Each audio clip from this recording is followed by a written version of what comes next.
race through this as we have a hard out here.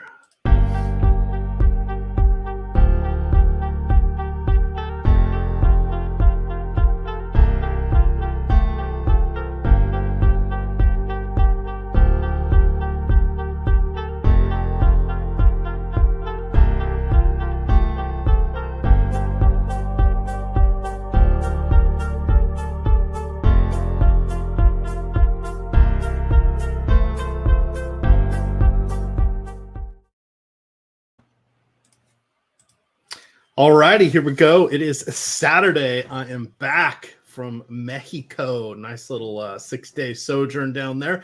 No DFS in Mexico, Matt. It's kind of sad. I just had to sit there and eat and have a few drinks and enjoy. How have you been in the last week in the humdrum life of a family man? I've been missing my EMac. It's been a couple weeks since we've been on here. I've been okay. We haven't talked in a while, I feel like. So the last couple weeks were the DraftKings and FanDuel Baseball World Championships. I wasn't able to go to either. You were in those. I was in them, but I wasn't able to travel because somehow my wife came down with viral meningitis a couple weeks ago. So, yeah, she was out of commission for a while. I didn't really feel comfortable leaving here alone with the baby, so just decided to stay home. Ended up, I think I placed 21st in both contests, so decent. Like, that those things are so top heavy. So like, yeah, middle of the pack is middle of the pack. You know, it's fun being in the tournament for a real sweat. But yeah, man, I'm happy to be on here with you. I actually did not know you were in Mexico. I thought you were traveling still between Virginia and Florida. Where were you in Mexico?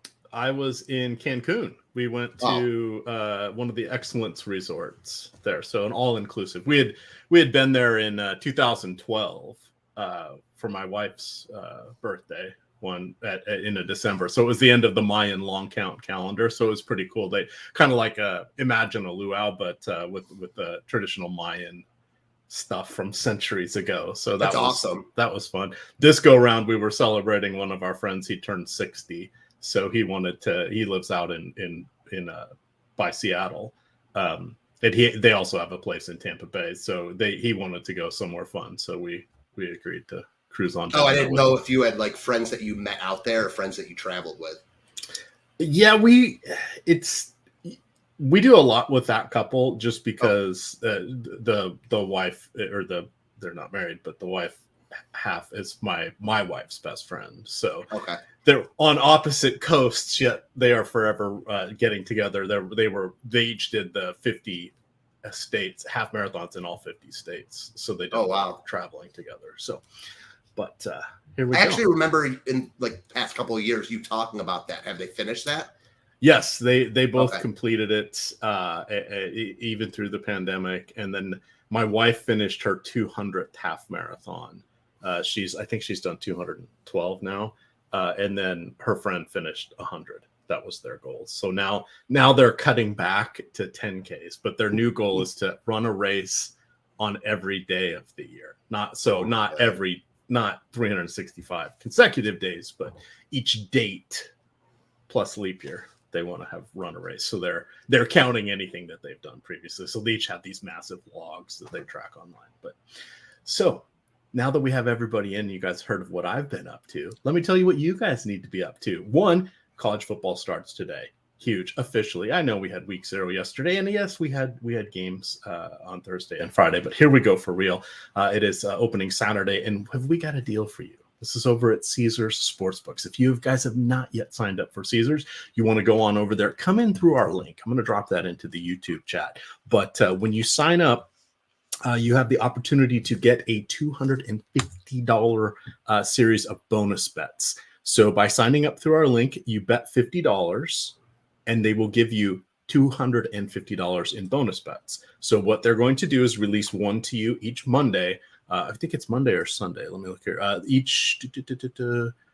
Each Monday. So each of the next 4 Mondays, if you sign up today, you'll get your $50 bonus bet, and then 4 more coming out on Monday. So, hey, that's a pretty good deal. I like Caesar Sportsbook. I joined there with our promo last year during football season. We had one of those risk-free $1,250 bets. I won. Woohoo! It was awesome. course, I lost my one on BetMGM, but hey, you can't win them all.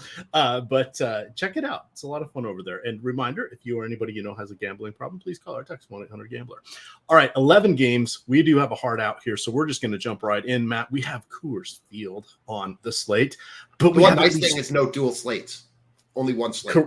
Yes, only one. And most things are front-loaded, too. Yeah. There's only a couple games at 8, and I think 2 at 8:40 tonight. So everything's kind of going off in that 7 to 8:30 time range, which makes for a fun night. But we're all going to be watching college football, I think. So, yeah, true. So the MLB just sort of seeded the primetime games to college football. So we're going to jump in on that. There is Coors Field on the slate, no weather issues, and there are at least 3 teams that look like they can chase down the Coors Field extravaganza. We're going to start here with our first game. We've got the Seattle Mariners in New York taking on the Mets. Mariners, one of the hottest teams in the league. However, they lost last night 2-1. We've got Luis Castillo going against David Peterson.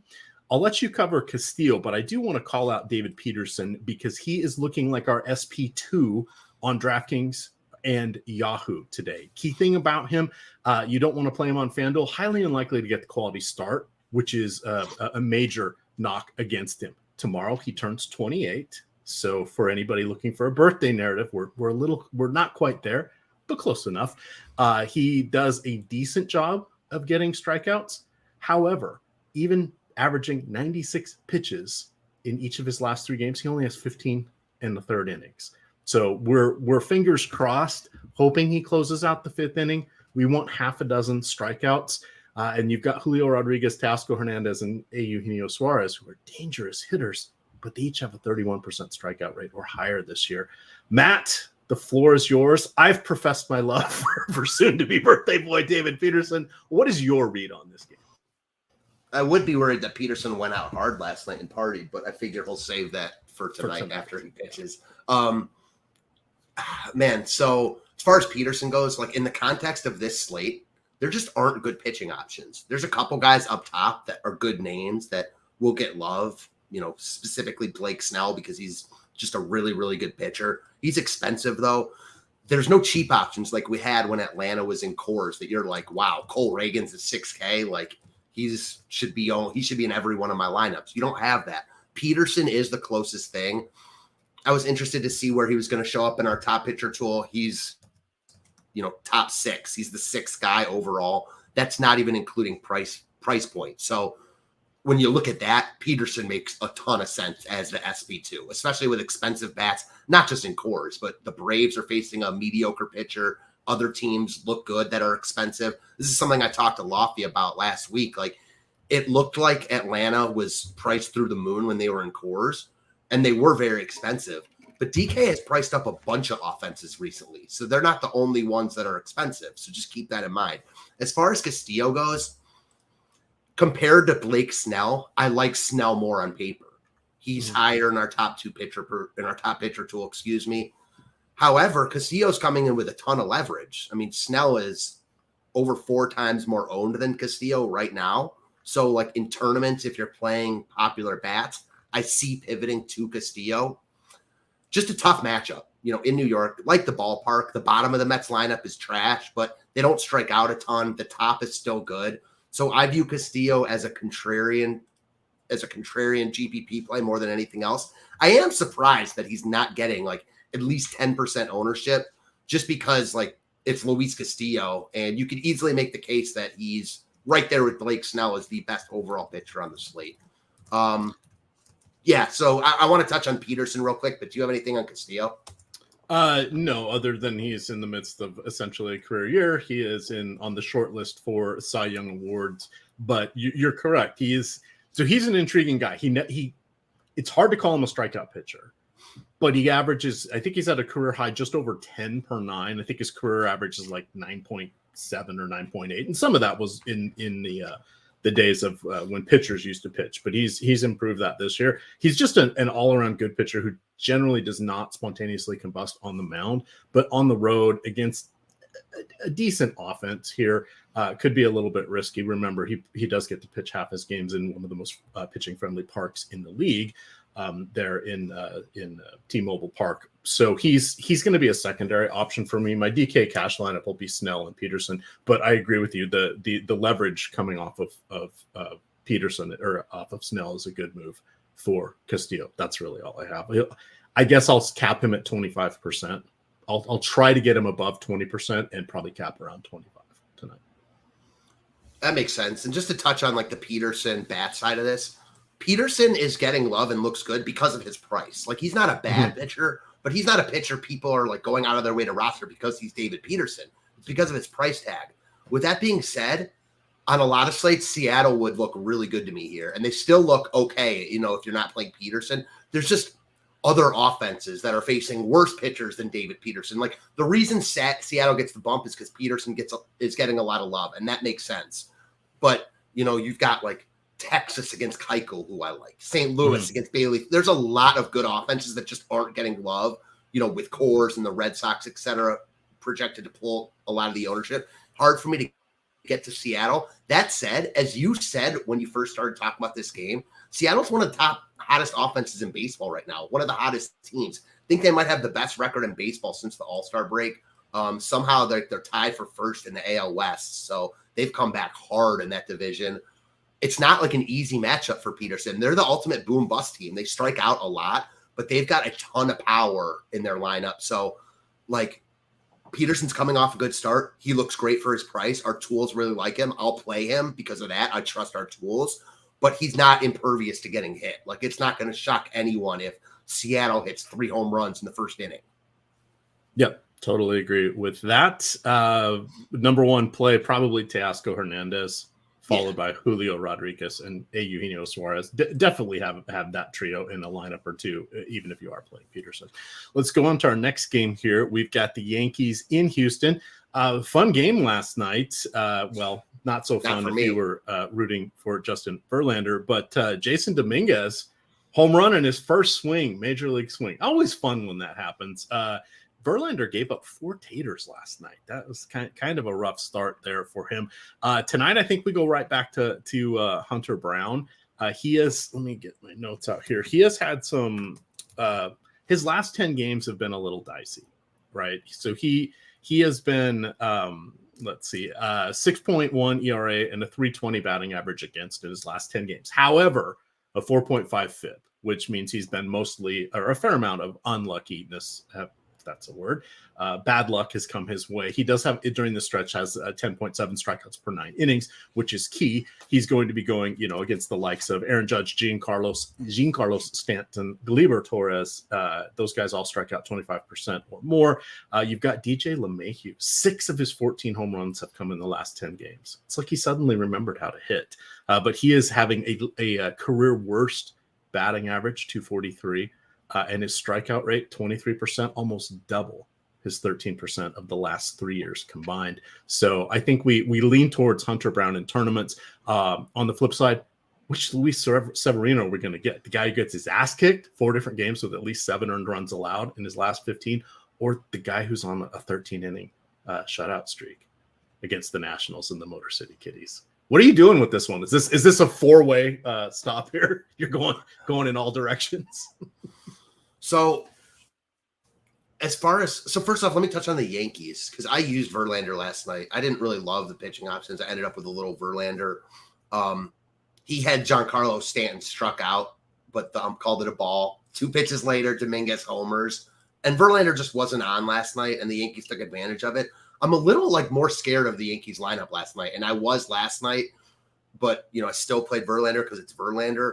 But their lineup, their young guys are young, and they're going to strike out probably, but they're upgrades over the garbage they were throwing out, with Dominguez, Wells at catcher, projects to be, a good catcher in the future. So I don't think the lineup is as miserable as it's been pretty much all year, but I get why Hunter Brown's getting love because he's 8,800 on a slate with, as I mentioned, there isn't really any pitcher you're going to say that you feel warm and fuzzy about today. There's guys that look okay that are in good spots, but there just aren't many good actual pitchers on this slate, aside from Snell, Brown, Castillo, Nola, and Montgomery. You could throw Bradish in there too, I guess, with how he's pitching in, this year, but Arizona's a tough spot. So just not a lot of pitching options. Brown is in that mix. I get why he's getting love. Severino is not a guy I'm looking to use here against Houston. I don't really go out of my way to use pitchers against Houston. He's only 5,800. So that would be the case for him. And he's coming in with leverage in our top pitcher tool. Probably no Altuve in the lineup today after he left early last night. So I guess I'm kind of talking myself into, understanding why someone would play Severino. The problem is I think Houston looks better than Severino, and they're not getting any love either. Yeah, I think Houston is I hadn't realized that Altuve was dinged up, but nonetheless, they've got Brantley back. And they're expensive though, man. Yeah, Jose Abreu is back. So it makes the lineup very tough. With those guys back. So maybe you're looking at a Chas McCormick or somebody down for a little bit. Who's having a great year. Yeah. With a 240 ISO in same-handed matchups this year, if I remember correctly. Something along those lines. It's pretty elite there.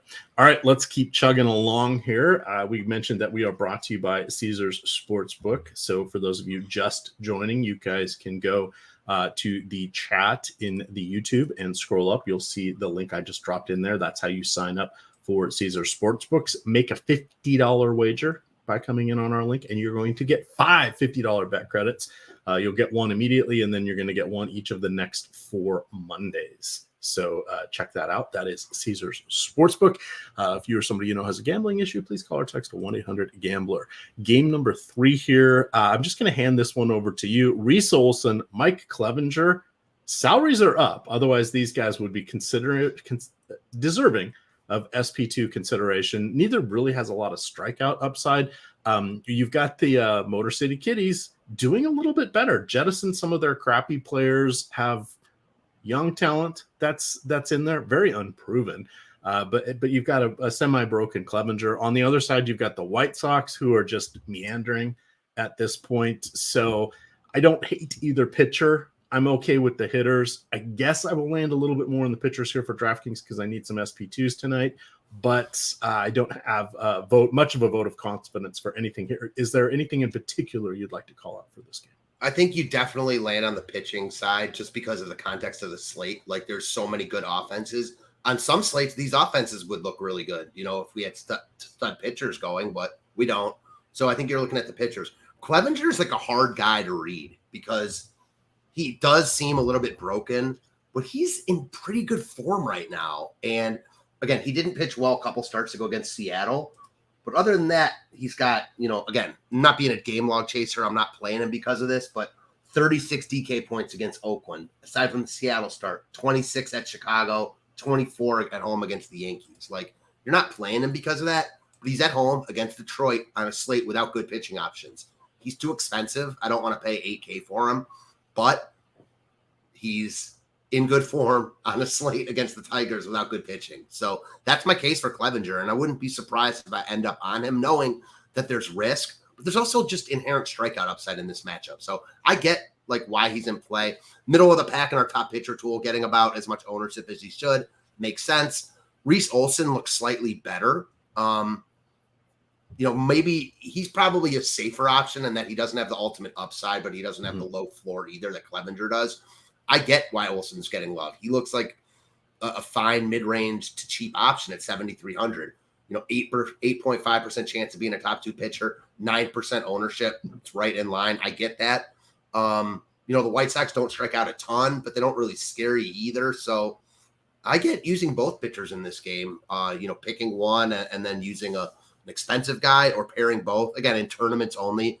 Wouldn't really be looking at any of this game in cash, but in tournaments, I like the pitchers. Yeah, I wanted to go see what Clevenger was over on Yahoo because a lot of times you can find someone like that at a decent salary for your SP2. He's $40. I want no part of that there. I do like playing on Yahoo because of their semi-unique pricing and there's less. Usually you can play reduced rate because their contests don't always fill for baseball. I had a nice little night there last night. Got 10th with my lineup in their $20 contest, so made just shy of $500 there. So woohoo! Thank you, Yahoo. Yahoo! There we go. I had to work that in somehow. On to Boston. So the Red Sox, they are in Kansas City taking on the Royals. Alec Marsh is going to be on the mound tonight. It's going to be in the 90s, or low 90s to upper 80s throughout this game. Keep in mind it is an early evening start there. What is it? 6 o'clock local time. Or is it 5 o'clock? I can't remember. 5 o'clock, I think, for the time zones. In any event, we're going to see some nice hitting weather here. Rafael Devers kind of feels like the home run of the night. This is just lining up to be a good spot. But what the hell happened to the Royals yesterday? They ate their Wheaties for breakfast or something. 13-2 victory. Alec Marsh, though, I don't think he can hold off the Red Sox. I read a couple articles about him. It has a unique fastball in that it doesn't behave like most fastballs. Not that it makes it harder to hit. It's just it's not great. But when he even has said if he can't get above 95 miles an hour, people are going to hit home runs off of him. He usually sits just below 95 miles an hour. So let's go Bo Sox. What do you want from this one? And would you look to Tanner Houck as an option against Kansas City, who used up all their runs for the week yesterday? Not really on to Tanner Houck. As far as Alec Marsh goes in like the Boston side, Marsh is interesting in that he strikes guys out, but he gives up a ton of home runs. So I think I'm more interested in Boston as one-offs just because they are pulling the ownership already. Like the ownership's there on Boston. It's the only team besides Toronto where you have to like, I don't want to say worry, but be conscious of ownership in your lineups. If I'm going to play a team where I have to be conscious of ownership, it's going to be Toronto. Lyles just pitched well last night for Kansas City. I don't know how that happened, but I don't. Yesterday's show, someone in chat bet Josh Engelman $1,000 that Lyles would get the win.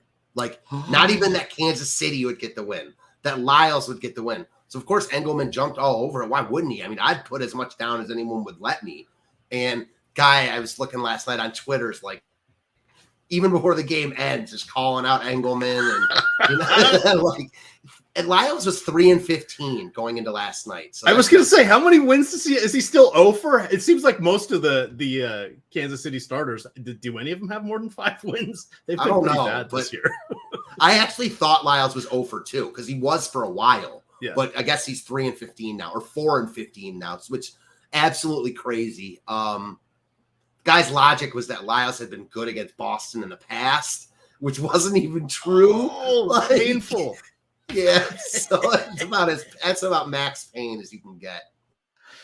Now I know we're short on time, but I have to quickly look. Jordan Lyles, Boston batter versus pitcher versus batter. Actually, not too bad. They've only got 5 home runs off him in 126 at bats. So. But a lot of that's Trevor's Story looking like dog shit. So, all right. Well, I probably would have made the same wager as Josh. Me too. I don't like to do $1,000 bets, but that probably could have coaxed me into it. I mean, Lyles getting the win. That's calling your shot. That's really calling your shot. Right? Yeah. That's he was like plus, I think he was plus 350 to get the win. I was going to say, yeah, I would figure 3-1 odds probably. Would be about right. So again, just Boston real quick, just because I know you want to move on. Like they look like the second best stack on the board, but they're also like the lowest leverage team. They're already, the ownership's already there, so they look good. I would use them as one-offs in tournaments, and if you want to stack them and get away from Toronto, I get that. Just for me, the ownership's there. Still a tough park, even though the weather's good. So I get why they're getting ownership. It's just that I'd rather use one of the offenses around them. Kansas City, not really too enticing. The only thing that makes them look good is their positionality. Like shortstop, catcher, and Perez Witt. You want to two-man them pretty much any day. Go for it. So today's no exception.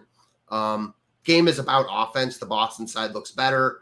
I think KC is like a, if you're playing a bunch of lineups type play. All right, on to Texas. Roof likely to be closed tonight. You can always follow Ranger Blake over there on X, formerly known as Twitter, and he will let you know what the update is. He is their vice president of marketing. You've got Dallas Keuchel and Jordan Montgomery. A couple of lefties here going in opposite directions for their career. Keuchel lucky to be in the league, but he has somehow managed to hold this very Texas team scoreless over 5 innings in his last start. He blanked Pittsburgh for 6 1/3 in the start. Prior to that, this is the luck is running out here. I have to think. Where do you rank Montgomery in the pantheon of pitchers tonight? And then talk about the Rangers. We just saw this spot with Montgomery. He pitched really well against the Twins last time out. He's too expensive. But because of that, he's not getting the ownership. On this slate, I don't think he's crazy. I kind of like the other guys around him. More like he's comparable to me to like Nola. I'd probably play him before Nola because he's a little bit cheaper. But given our tools, I think I might play Bradish over either of them, which we'll get to in a little bit. So Montgomery, is a really good pitcher. I talked about how there's only 5-6 good pitchers on this slate. He's one of them. He's pitched real well since coming to Texas, so a lot to like there. Keuchel, I don't know how he's been getting by. And that Pittsburgh start, he got, and this is just baseball, right? Especially if you watch a lot of baseball.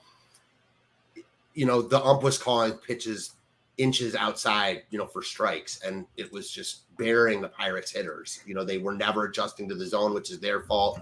But these pitches were balls consistently all game. Could that happen tonight? Sure, but I'm not going to count on that. I love Texas here. They're like my Achilles heel in DFS right now. I've been playing them a lot, especially in that Mets series. They're not as good as they were at the beginning of the year. Like guys like Ezekiel Duran, Leotis Tavares, who were like, looked like their lineup had no holes. The bottom of their lineup now is weaker than their top half, which is what usually happens.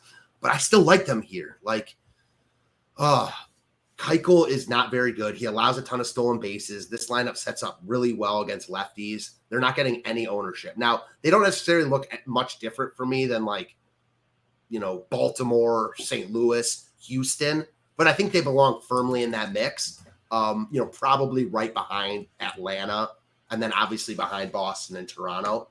So, yeah, I like Texas here. This is another one. When Texas scores runs, and they haven't been doing a great job of that lately, but when they do, they hit home runs and they also run. I want teams like that when, I play them in tournaments. And on the flip side of Boston, like you don't have to be conscious of their ownership. When Texas goes off, you got a pretty clear path to the top. Yeah, their lineup is I was like, wait, what's missing? Josh Young is out. So that. Yeah, that has been a big subtraction to their lineup. Like I know he's a rookie and whatever, but he was having a great year. And he just, as you mentioned with Brantley and Abreu, how they lengthen their lineup, Houston's lineup, the subtraction of Young has done the exact opposite for Texas. And they've like spiraled down. The reason that Seattle's in first now, Texas is a game behind Houston and Seattle, I believe. Or maybe it's Houston and maybe it's Houston's behind Seattle and Texas. I'm not sure, but I know Seattle's in first. Yeah, everybody's kind of tied. They're all within a game. So I didn't look after last night, but it's making things quite interesting. Anything else from this game? Nah. All right. I'm going to use this moment here to get in our lineup generator read because I had someone ask in chat, say they just signed up for the lineup generator, and we're asking what's the difference between a chalky and contrarian build. So what we have here is the MLB DFS lineup generator. We do have this for golf. We have it for football as well. Currently for baseball, we support whatever the main slate is for DraftKings and FanDuel. So let's click on DraftKings.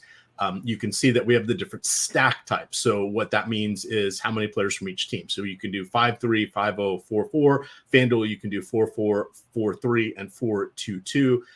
Let's pick 5-0 just for fun. So now you can look at your chalky, your balanced, your contrarian lineup. So baseball is going to be a little bit different than the other sports.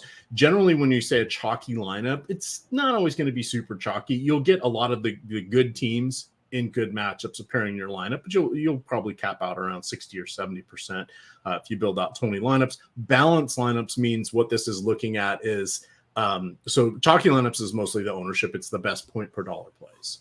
Balanced lineup means, hey, let's take a look at and start factoring in leverage, synergy, what's the field doing, etc. And then contrarian lineup says, hey, we're really going to weight what the field is doing and do something different. And that means either going to a different game, different pitchers, or even having hitters against the more popular pitchers. So if we pick chalky lineups here just to demonstrate, you can also, this may not be loaded yet with all of our information. So you can load your top pitchers, your top hitters, but right now there's no lineups available. So we'll look back at that and see what happens. But basically that's a good explanation there for what it is. You can build out up to 20 lineups. You can put them in a holding pen and then download them, build another 20. So there's no cap on how many lineups you can produce. You knock them out to your heart's content, but you can only have 20 in the lineup at a time. Once you have them in there, you can like them, you can discard them, you can swap players out by clicking on the player and then adding in another player at the same or a lower salary. So this is a good way to play the game quickly. Promo code SCORE gets you 50% off your first week. It's $8.95 after that, but it also eliminates you from playing crappy lineups because it's only going to put out positive expected value lineups. Now that doesn't mean they're going to win every time, but what it means is it's not putting bad lineups out there for you. So even if you're only playing $10 a day, this is a product that's well worth it. It mimics a lot of the things behind the scenes that we're doing with our Sims tool. We'll talk about that later, but this is the Stokastic lineup generator. So check that out. All righty, let's go to our next game here. We don't officially know who's starting for Pittsburgh. Bailey Falter went last Sunday, I think it was. So he could go. Thomas Hatch, who is a reliever, it could be an opener. It could be a full bullpen game. I kind of think it's going to be Bailey Falter today. If not today, he'll be in there tomorrow. But the whole point is take the Redbirds against whatever Pittsburgh's putting out there. On the other side, you've got Drew Rom, who, if I remember correctly, what does he have, like a 40-mile-an-hour fastball? Something like that. It's not very good. But there's really no point in going to Rom. He does not get enough strikeouts. Even for the savings, it's just not worth it, which in turn makes Pittsburgh not overly appealing because even if Pittsburgh does well, there's so many other good lineups or teams in good spots. You're not getting any leverage against Rom. That's not true. Talk to me. Rom's coming in as like the fourth highest owned pitcher on the slate. Okay. Let's break him down because I don't think he's a good pitcher. I don't think he's a good pitcher either, but it's a price play. He's 5,300 facing pitcher.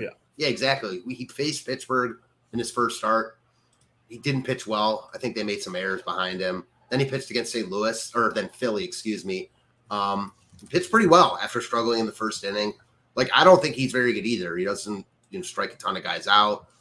I know that he did, I think, when he was pitching in the Cardinals minor league system for whatever couple starts that he pitched for them, but not really buying that. I mean, it's a price play. Like, he's middle of the pack in our top pitcher tool, 8% chance of being a top 2 pitcher, getting 25% ownership. So, yeah, I mean, I'm probably not going to go there because he's getting too much love. I don't really mind pitcher ownership when they're a good pitcher that I like. But pitchers like this feel really, really uncomfortable playing like a 25% Rom. I already feel really uncomfortable playing a 36% Peterson. So, I think pairing them together on this slate is an intriguing look in tournaments just because you can get whatever bats you want. The opportunity cost is there, but it's not as high as it usually is. You've got Snell, you've got Hunter Brown. But after that, like, no one's really getting ownership. Snell is the guy I think you really have to worry about if you don't play. So interesting just that Rom is getting ownership. I still don't really like Pittsburgh on the other side. I mean, they're middle of the pack in top stack percentage, but this is just a team like unlike Texas. When they go off, I just don't see them winning a slate like this with good offenses in good spots. So Pittsburgh's not for me. I guess if I had to choose, I'd be more on the Rom side. Don't really like either. And then as far as Hatch and Falter, I think Hatch will open for Falter here. I'm actually seeing Hatch now as well. When they pitched Falter on Sunday, he did not pitch well. When he pitched against St. Louis in his outing before that, they used an opener and he pitched really well. So it makes sense to me why they would go back to the opener here. Gets him past the first few guys in the Cardinals lineup. No interest in Falter. St. Louis is higher on the top stack tool than I think I'd expect. The Cubs were in the same spot last week against Falter and had a really good day. So that makes me intrigued in St. Louis. The ownership looks like it's there, but nothing too concerning. They're fourth in our top stack tool. So I think like as a contrarian stack, they look like one of the better ones. Yeah, I I'm hoping that their popularity stays a little bit in check. This will be the worst year or the worst record for the Cardinals in the last 30 years. But it's not really the fault of their offense. It was crappy pitching. They're averaging 4.5 runs per game, which is right in the middle of the league. I think they're 17th in total runs. They're 8th in total home runs. The offense isn't the problem. It's the pitching. If we look at Rom, ouch. He was drafted. Let's see. I think he was drafted out of high school. He was drafted out of high school in the 4th round in 2018. He did not make it to AAA basically until this year. He kicked around with the Orioles for a while. Obviously, now he is with the Redbirds. Main knock against him is his fastball sits barely at 90, and he has walk issues. Those things aren't good. Another day, the right matchup, he's a batting practice pitcher. Yeah, agreed. Your mileage may vary. I would rather take the strikeout upside of Peterson, but that's where the field's likely going to end up, which in turn has us looking at Rom from a tournament perspective as we try to harness the chaos of #baseball. Let's see. You liking any home runs? What happened to Paul Goldschmidt? Why doesn't he hit lefties for power this year? Very disappointing.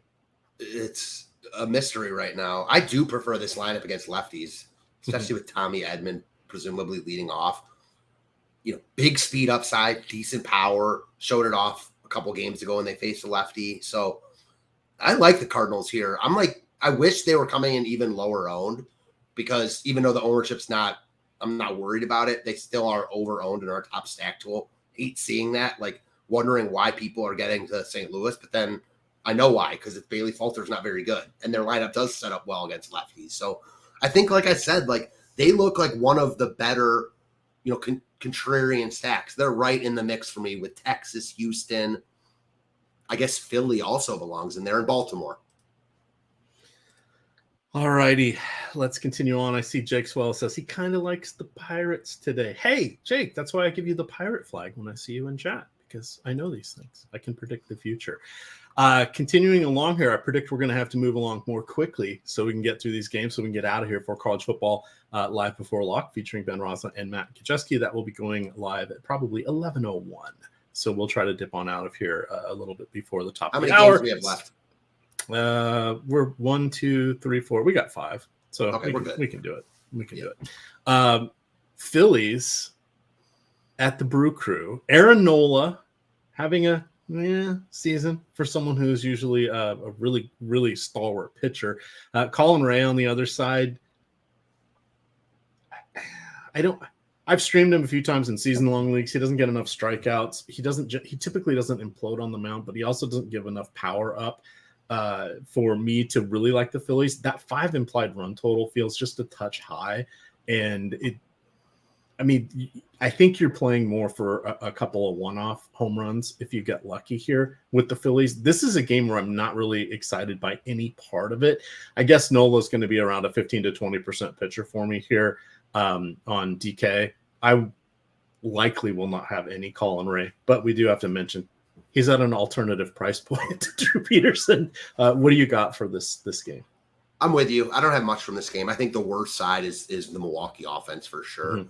Nola is not having a great year. I think he's 6th in the league in home runs allowed. He's always been better at home in Philly. So I'm not personally going to spend 10-6 on Nola. I'm not going to look to get to the bats against him. I think you said it perfectly spot on with Rhea and the Phillies offense.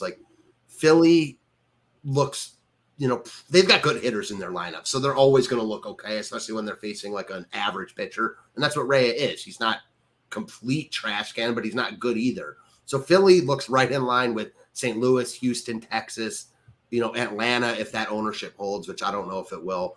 But Philly looks good. One reason why Philly's playing a lot better now is Trey Turner, he might be the hottest hitter in baseball. So you just check out his log recently, and it's vintage Trey Turner. 18 last night, 27 the game before, 26, 34, bunch of double digits in there. So I think he looks good as a one-off. He's expensive, won't get a lot of love. I think he looks good in a mini stack. The top of this lineup is really where you want to get to. So I think they make sense if you want to get there. All right, hit that like button for us. It helps us. It makes us feel good. And we are at 34. Now we're at 35 because I just clicked it. But let's get us up to 50. Come on. There's about 150 people watching. We can get there with that one. Coors Field Extravaganza up next. Looks like it's going to be in the 80s today in Colorado. We have Yusei Kikuchi on the mound for Toronto. You've got Ty Blach on the mound for the Rockies. Essentially, he was out of the league, and then the Rockies said, "You know what, buddy? You're a Denver area native. Why don't you come play with our team? We'll pay you, a couple $1,000,000, and you go out there and get your ass kicked every 5 days." And he said, "Sure, why not? What else am I going to do?" That's the assessment of Ty Blach. There's no need to go to Kikuchi today and get cute. He is someone that is always on that fine line. He gets just enough strikeouts in some games to be interesting, but he also gives up enough power that you can stack against him from time to time. We don't want any part of him at elevation. This is all going to be the bats. Talk about the hitters. Only thing I'll say about Kikuchi is he's actually having a really good year for him, probably his best year in his career, and looks good in our top pitcher tool. He's like 8th overall. So given that there aren't good pitchers on the slate, I would understand why someone would use Kikuchi. I'm not going to rep him. I'm not going to say I'm using him. I don't think he's the craziest play in the world. This game is all about the offenses, though. This whole slate comes down to like what you do with Toronto, because they look like Atlanta did when they were just here. They're just not quite – they're not as good as Atlanta. I mean, they're not even not quite as good. They're not as good as Atlanta. Atlanta's by far the best offense in baseball. Toronto isn't. That said, Toronto's got the makeup to be on any given night. Like, they've got players that have that upside, whether it's Springer, Guerrero, Merrifield we've seen play well recently. They've just got good hitters up and down their lineup. They look like by far the best offense today. Top stack tools showing it. I think the leverage with Toronto comes from playing the bottom half of their lineup. I'm sure you're going to have Kiermaier in there just because he's a great center fielder, even against the lefty. The bottom of their lineup last night was pretty low owned. Belt was low owned. Kiermaier was low owned. Merrifield wasn't that high owned. And Clement was decent because he was so cheap. The top of the lineup was really, really chalky. That's what I expect again tonight. The top of the lineup looks really good. But I think you can get a little bit different by playing the bottom half of the lineup. A lot of times on these Saturday night slates, we only have like 6 games, so everyone is getting love. We don't have that today. There's a bunch of good offenses tonight. I think you're still going to see the bottom of the Blue Jays lineup come in under-owned, which is why they're pulling leverage right now. So I think that going that route makes sense while also using the top of the lineup as well. I mean, I've talked about these other offenses, Texas, Houston, etc. They all look good to me, but Toronto looks by far the best. The only reason you're not playing Toronto is ownership. So do you have the ability to pull up the splits page for Vladimir Guerrero Jr.? Take me a minute. So just read. All right.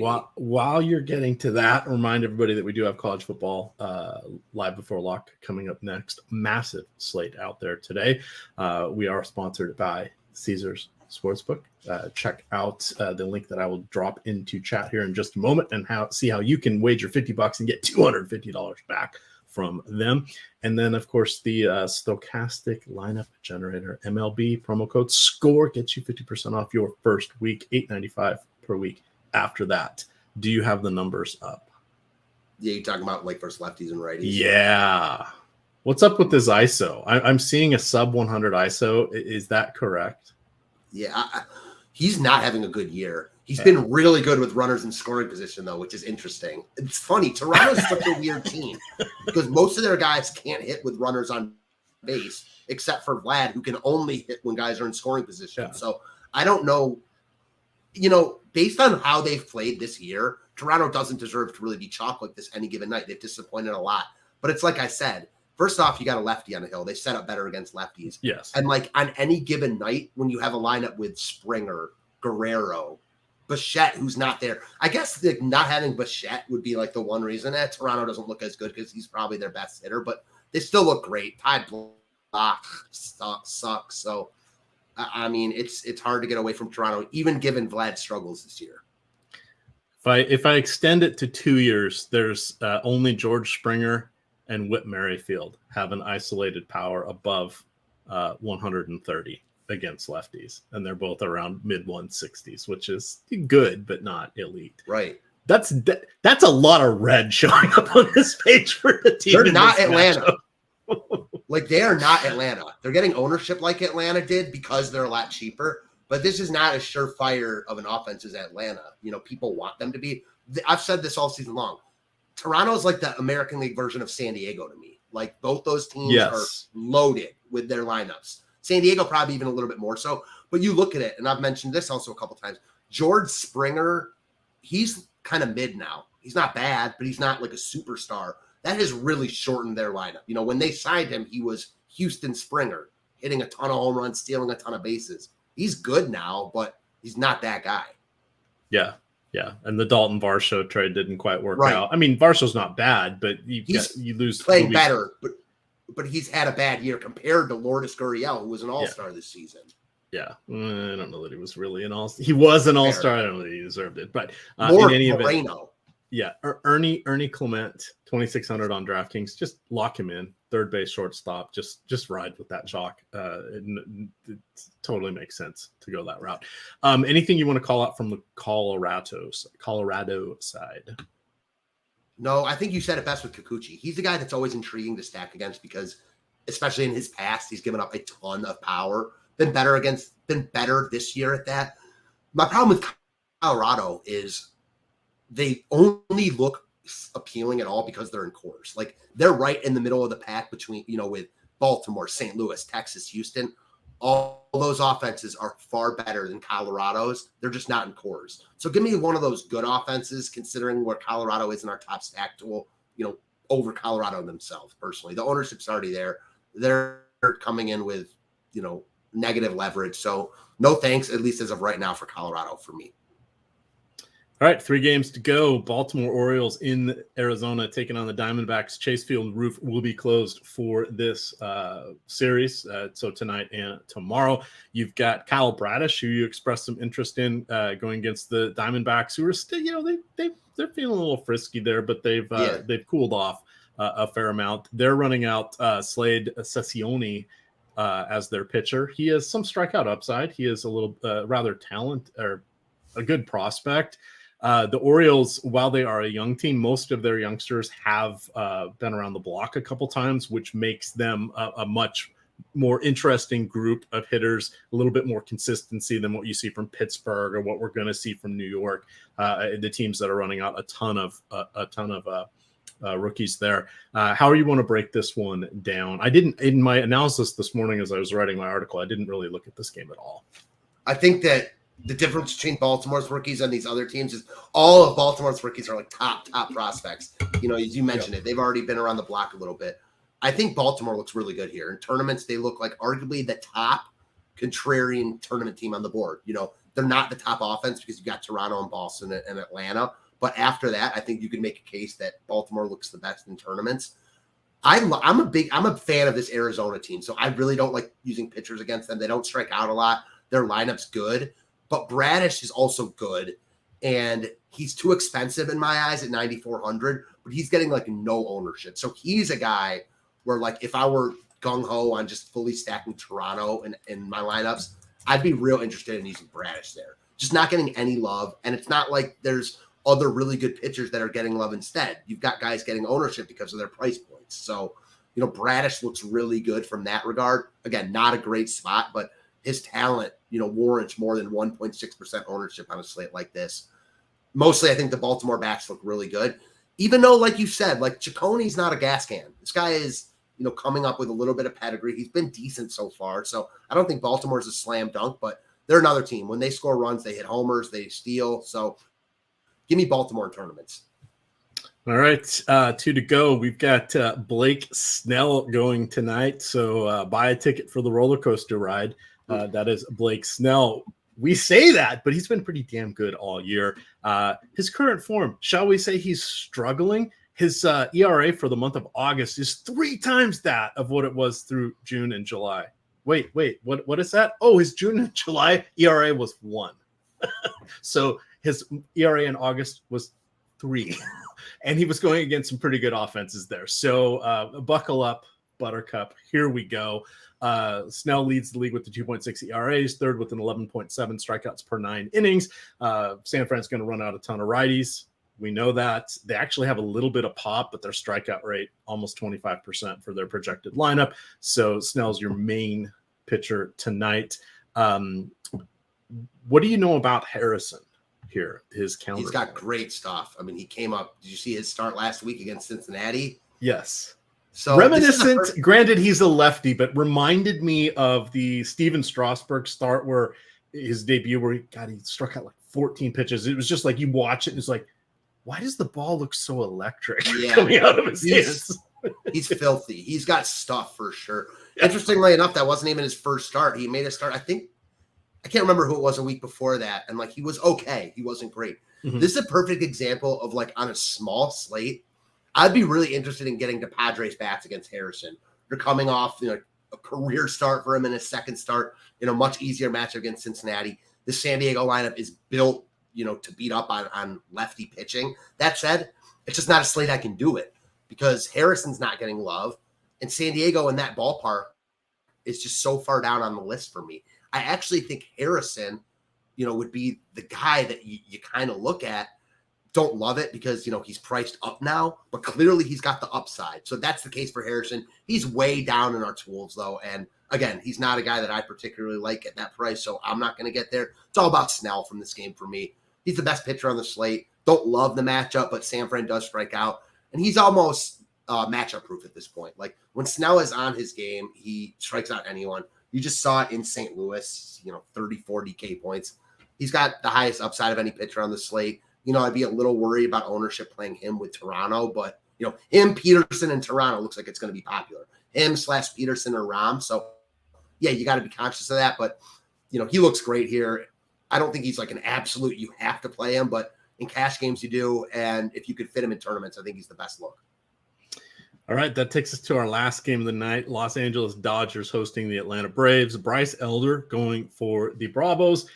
He was an all-star this season. He's still in the top 20, just inside the top 20 in ERA, but he's not someone I really ever like to roster, but he's hard to go against because he limits power so well.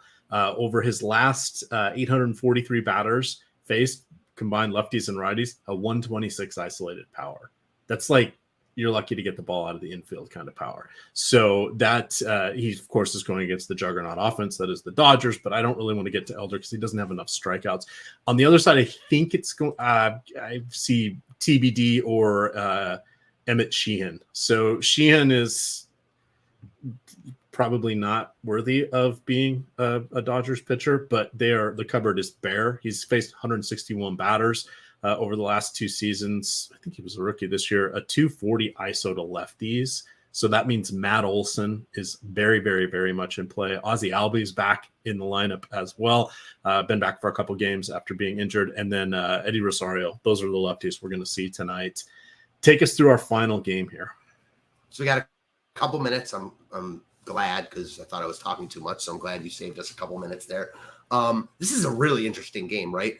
Sheehan is not good, at least not yet. But he's another one of these Dodgers pitchers that comes up with a lot of pedigree, good minor league pitcher, one of their better pitching prospects. It's just the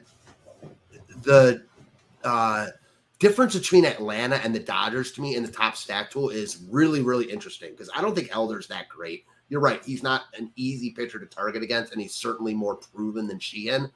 But, man, in our tools right now, Atlanta looks elite. 7.1% chance to be in the top stack, only, a little under 5% ownership. I'm not sure I believe that because they're Atlanta. People talk every day about wanting to play Atlanta, under-own Atlanta. They're not going to show up in like projection models and sims and stuff because they're so expensive.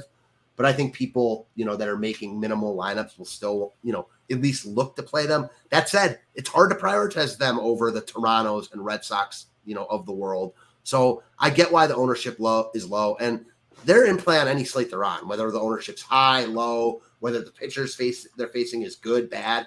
They're not getting ownership today, not because they're facing a good pitcher, but because they're so expensive on a slate with other good offenses.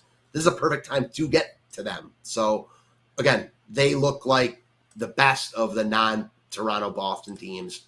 And that's, no surprise considering how good they are. I think the Dodgers are also interesting to me. They belong in that mix with Texas, Houston, Philly, St. Louis, Baltimore. They're at the bottom of that list, though, which is just really intriguing to me that against Bryce Elder, they're middle of the pack in top stack percentage. Pretty good ballpark for power. It's the Atlanta side that looks better on paper. They'll get more love than the Dodgers. So the top of the Dodgers lineup, sure, go ahead. This is just another really good game in a series full of them, potential NLCS preview. Alrighty, I'm sharing the screen. I'm dropping the link into chat. I want to show you guys. This is where you can see all of our promo pages. So if you go to Stokastic, on the upper left there, you see the deals tab. You can scroll down and you can click on these different tabs and it'll take you to landing pages. You want to know what our best DFS promos are, our best sports betting promos, discounts that we are offering on different things, etc. This is where you can get and see all of it. But you can check out the sports books ones. I like to put these in my articles and recommend them because some of the sports books promos get a little bit convoluted, but this one's pretty easy with Caesar. Sign up through our link, bet $50. You're going to get $250 in bonus bets. You're going to get one $50 bet immediately. And then each of the next 4 Mondays, you're going to get another $50 bonus bet. And that you can use on anything you want. It'll expire after a week. So you can't stack them up, but you need to, they're wanting you to come back and try things out. But we've got football right around the corner here. You're going to be on their site every week anyway. So check it out. That is the Caesars Sportsbook promo. We're going to get on out of here coming up on a different feed, but on the same Stokastic YouTube channel, CFB College Football Live Before Lock, Week 1, Matt Gajeski, Ben Rasa.